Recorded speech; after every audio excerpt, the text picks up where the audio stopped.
Bonjour et bienvenue dans le Buzz Télé Orange TV Magazine. Alors, imitateur, humoriste, mais également comédien, notre invité fêtera en grande pompe ce samedi 1er novembre ses 25 ans de carrière, entouré de nombreux artistes, et ce sera sur France 2. Stéphane Bern lui consacre en effet la 4e édition de son émission C'est votre vie. En attendant, vous pouvez aussi l'écouter tous les matins, c'est sur RTL à 8h45. Laurent Gérard, bonjour. Bonjour. Bienvenue dans le Buzz Télé. Alors samedi soir, Stéphane Bern vous reçoit sur France 2, 20h45, 25 ans de carrière. Est-ce que les anniversaires, c'est pas un peu votre truc? Parce que les 25 ans de carrière, je crois que vous les aviez également fêtés sur la scène du théâtre du Châtelet, dont le DVD d'ailleurs sort dans quelques jours, le 4 novembre. Donc dans les anniversaires, vous aimez bien? J'aime bien les rendez-vous, en fait. Les anniversaires, c'est l'occasion d'avoir des amis autour de soi. Moi, j'ai eu la chance de le fêter, effectivement, sur la scène du Châtelet. Là, Stéphane Bern m'a fait un beau cadeau, parce que c'était que des surprises. Non, oui, c'est quelque chose que j'aime bien, généralement. J'aime bien les surprises. C'est mon côté gamin. Ça va rester l'esprit enfantin. Est-ce que le choix de Stéphane Bern? Moi, Stéphane, on se connaît depuis, on s'en est parlé d'ailleurs depuis 20 ans, pratiquement. Il m'a fait une première interview, il me l'a rappelé, effectivement, quand il y a France Inter à l'époque, devant la maison de la radio. On est de la même région. Et puis, ce que je disais, c'est que c'est très agréable parce que c'est quelqu'un qui est cultivé, qui a beaucoup d'humour, qui a du recul, qui parle un français impeccable, ce qui est assez rare de nos jours. Et puis, voilà, on s'entend bien. Je crois qu'on a une vraie complicité aussi. J'ai le luxe, je le répète, de faire que les émissions que j'ai envie de faire. Et là, je me sentais forcément à l'aise avec lui. Surtout que, bon, là, en plus, j'ai rien eu à faire. Tout était préparé à l'avance. C'est vrai, vous êtes plutôt assez rare, on va dire, à la télévision. Oui, oui. Parce que je privilégie la scène. C'est pour ça que je pense, je suis encore là depuis au bout de 25 ans, c'est que j'ai toujours privilégié mon métier de base, qui est la scène. Donc après, j'aime faire de la télévision de temps en temps, c'est-à-dire des petites apparitions, on va dire. Pas une quotidienne, parce que après, les gens viennent plus voir les spectacles. Donc je préfère faire un grand show, comme le faisait Salvador une fois par an.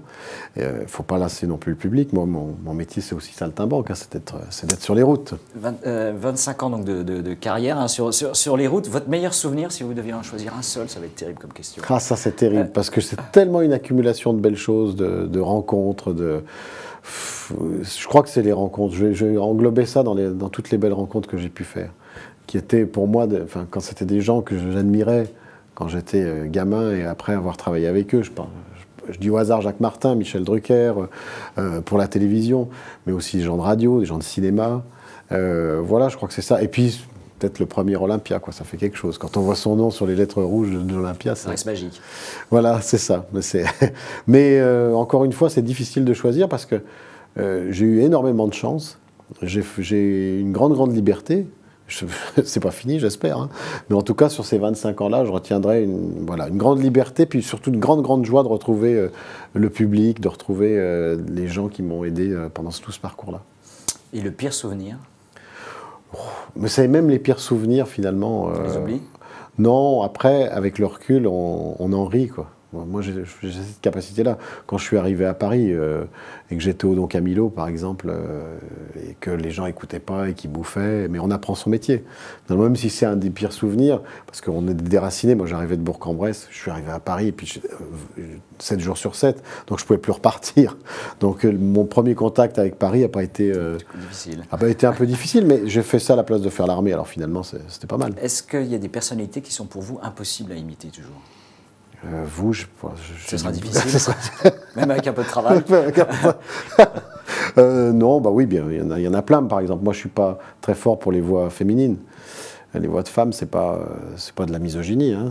C'est une question de tessiture, tout simplement.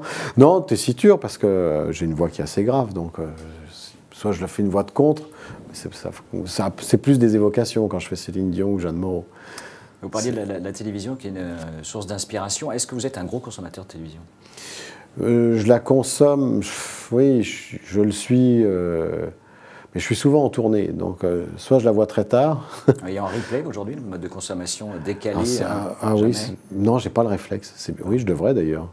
Il y a des choses que j'ai envie d'en voir ou de revoir, oui, ça c'est pas mal. Les dernières choses que vous avez vues ou écoutées récemment à la télévision, est-ce que vous avez vu par exemple Rising Star, le télécrochet dont on a beaucoup parlé sur M6? Avec le mur, là, c'est ça? Ouais. Non, j'ai pas vu ça.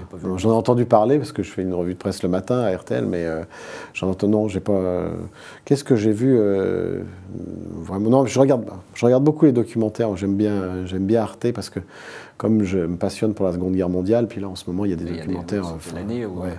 Et puis la Première Guerre mondiale, c'est vrai que c'est bien que les chaînes commémorent, et en plus je trouve que ça marche bien auprès du public, ce qui est plutôt encourageant. Canal+, qui va fêter ses 30 ans là, dans les semaines qui viennent avec de nombreux programmes à l'écran. Est-ce que l'esprit Canal, pour vous, est toujours là? Alors je regarde pas trop. Pour tout vous dire, c'est pas une chaîne que je regarde beaucoup. C'est vrai? Oui, c'est vrai. Mais je sais pas. Moi, j'aimais bien. Les talents qui auraient fait éclore Canal+. Moi, j'aimais bien les nuls. À l'époque, je regardais ça quand j'étais étudiant. Philippe Gildas, les nuls, etc. Ça, c'était la grande époque. Qui est toujours aux manettes aujourd'hui du Grand Journal. Oui, mais c'est vrai que j'ai plus le réflexe de. Avant, je regardais beaucoup parce que. C'était l'époque où moi je trouvais qu'ils étaient novateurs. Maintenant, il y a tellement de chaînes que. C'est plus compliqué d'émerger. Oui, je trouve que c'est plus compliqué. Puis, bon, je n'ai pas à dire forcément de mal de Canal+, mais c'est pas forcément une chaîne que je regarde automatiquement. Je n'ai pas le réflexe d'aller, j'ai pas de rendez-vous quoi avec. De la télé à la radio, alors dans les matinales de la radio, qui est vraiment le prime time des stations, vous devancez avec RTL votre concurrent Nicolas Canteloup, concurrent néanmoins. Même si je devance, c'est pas de la concurrence. Oui, dominé. Lui, il officie toujours sur Europe 1. Est-ce que vous êtes attentif ou pas du tout à ces chroniques? Pas du tout, parce que je veux pas, j'écoute pas et je veux pas être influencé. Pour pas qu'on me reproche de piquer quoi que ce soit. Donc je me base sur les vraies personnes, sur les hommes politiques. Déjà, il y a du boulot. déjà, on n'a même plus à faire les textes, ils les font à notre place pratiquement. Non, je fais. Déjà, j'aime pas être dans l'idée de concurrence. Mais ça, vous êtes quand même sur deux grandes stations d'information. Oui, mais enfin, c'est pas de mon fait. Moi, bien sûr. C'est pas de mon fait s'il est en face, parce que moi, j'ai toujours refusé qu'on soit en face, parce que je trouve qu'il y a de la place pour tout le monde. Après, bon, c'est un choix de la station voisine, mais non, j'écoute pas pour ces raisons-là. C'est-à-dire que quand on fait une imitation, quand le travail est dégrossi, ça va beaucoup plus vite. Donc forcément, il y a des choses qu'on repère, mais je préfère les repérer moi par rapport aux originaux. Et j'écoute pas, donc... pas d'influence. Pour pas être influencé. Vous fédérez, je rappelle, plus de 1,6 million d'auditeurs sur RTL tous les matins. Merci. Est-ce que vous êtes sensible au match des audiences radio, dont les prochaines vont bientôt tomber d'ailleurs sur la rentrée? Vous savez, on préfère être leader, hein. Mais je fais vous pas ça. Regardez les chiffres, non, un peu, ça va? Non, je ne sais même pas quand ça tombe. Ils m'appellent et puis ils me disent voilà, c'est bien. D'ici une quinzaine de jours, je crois, les prochains. Oui, d'ici une quinzaine de jours. Non, mais je crois que si on fait ça, déjà on vit plus. C'est-à-dire que si on est arrivé à des trucs, à des parts de marché, d'audience, etc., on se dit, oh là là, mais qu'est-ce que j'ai fait, qu'est-ce qu'il ne faut pas faire, puis je n'ai pas fait ce métier pour ça, donc moi je le fais avec joie, et si les auditeurs suivent, tant mieux. Vous parliez de la télé il y a un an, donc vous faisiez un carton d'audience sur France 3 avec l'escalier de fer. 4,4 millions de téléspectateurs pour cette fiction, adaptation de Sinon. Est-ce que vous avez d'autres projets justement aujourd'hui en télé? Est-ce que vous êtes sollicité? Oui, je suis un peu sollicité. Après, c'est le temps qui me manque, parce qu'entre les tournées, la radio, il faut réussir à caler, quoi, à caser ça dans l'emploi du temps. Un agenda. Mais j'ai reçu de belles choses, oui. J'ai reçu de belles choses. Alors peut-être que... Rien n'est acté encore pour l'instant? Non, rien encore. À la télé prochaine? Non, rien, cinéma, j'ai cinéma et télévision. Ouais. Des propositions très intéressantes. Des beaux rôles, donc je suis content. Je suis assez sélectif, hein, ça fait 20 ans que je refuse de faire du cinéma, donc voilà, maintenant j'ai un petit peu franchi le pas, et ça m'intéresse parce que... Voilà, je fais des choses, encore une fois, avec passion, et ça, c'est ma passion. Vous finirez l'année 2014 avec d'une part votre anniversaire en décembre et votre spectacle au Palais des Sports également en décembre. Votre feuille de route pour la scène justement sur 2015? C'est ce que je vous disais. Après une année bien chargée déjà 2014. On arrive... je vais repartir en tournée et puis je fais l'Olympia normalement fin 2015. Donc...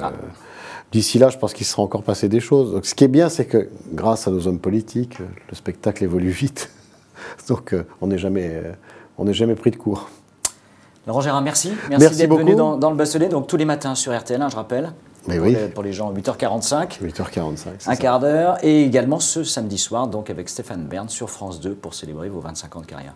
Merci encore. Merci infiniment. Très bonne journée. Nous retrouvons dès demain avec un nouvel invité. À très bientôt. À très bientôt.